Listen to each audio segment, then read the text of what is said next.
Today, we're using our Performance Tool Oil Change Kit to change the oil and filter on this 2003 Toyota Corolla and showing how easy it can be to do the same on your own vehicle. First, we're rolling the vehicle onto ramps. Make sure the vehicle is stable and both the wheels are completely centered on each ramp before you get underneath. Nitrile gloves are a good way to keep your hands clean while you work, and you maintain your dexterity. Open both the drain hole and the side vent so oil will drain into your drain container without overflowing or spilling. Use a socket to remove the drain plug and then spin it off by hand. Be prepared for oil to spill and position your drain container to catch the oil.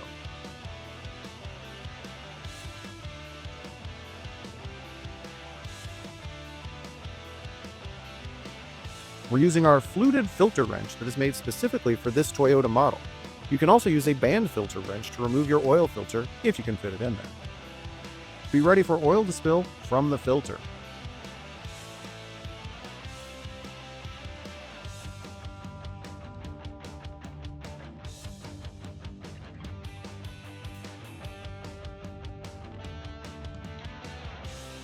Most manufacturers recommend replacing the drain plug every time to avoid leaks and damage to the threads.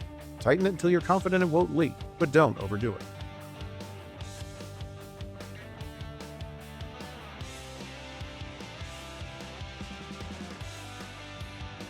Rubbing a small amount of oil on the oil filter O-ring makes it easier to remove the next time you do the job. You can use the same filter wrench to tighten your oil filter. It needs to be tight enough that it won't leak, but not so tight that it's impossible to remove.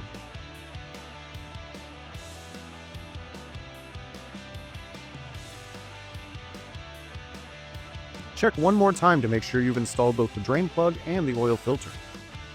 Every vehicle has a different oil capacity. This car requires around 4.5 quarts. Add the new oil until it registers on the dipstick. Then, start the car and allow oil to fill the oil filter. We're taking this opportunity to move the vehicle off the ramps. Check and make sure there are no leaks from the drain plug or the filter after this maneuver. Check the dipstick again and add oil until it registers as full on the dipstick. Now you've successfully changed your oil. Close your drain container and take your old oil to be recycled responsibly.